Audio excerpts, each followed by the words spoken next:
क्या आप जानते हैं कि कई इंडियन सेलिब्रिटीज भी स्लीप एपनिया का सामना कर चुके हैं, जैसे बप्पी लहरी और रैपर बादशाह। बप्पी लहरी जो एक मशहूर गुलकार और मौसीकीकार थे, उन्होंने स्लीप एपनिया की वजह से 2022 में अपनी जान गंवा दी। ये सिर्फ सेलिब्रिटीज का मसला नहीं है, स्लीप एपनिया किसी को भी हो सकता है। स्लीप एपनिया क्या है? स्लीप एपनिया एक ऐसी हालत है जिसमें सोते वक्त आपकी सांस बार बार रुक जाती है। ऐसा उस वक्त होता है जब आपको एयरवे ब्लॉक हो जाता है, जिससे जिस्म में ऑक्सीजन की कमी हो जाती है और नींद बार बार टूटती है। ये वाकयात चंद सेकंड्स के लिए होते हैं, लेकिन आपकी नींद को खराब कर देते हैं। स्लीप एपनिया का पता कैसे लगाएं? स्लीप एपनिया का पता लगाने के लिए डॉक्टर अक्सर पॉलीसोनोग्राफी नामी एक स्लीप स्टडी तजवीज करते हैं। इसमें ये चीजें चेक की जाती हैं: दिमाग की लहरें, खून में ऑक्सीजन की सतह, दिल की धड़कन और सांस, आंखों और टांगों की हरकत। इसके अलावा ओपरी एयरवे की जांच भी हो सकती है, जैसे नेसोफेरिंजियोस्कोपी,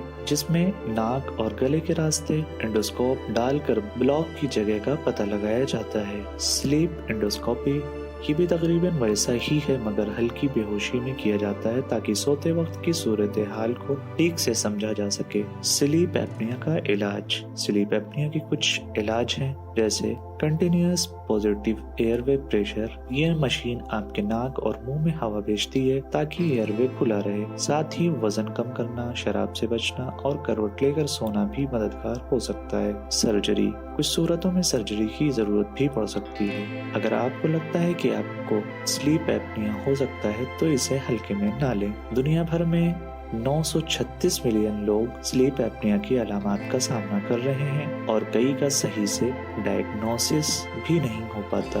अपने डॉक्टर से बात करें और बेहतर नींद और सेहतमंद जिंदगी की तरफ कदम बढ़ाएं।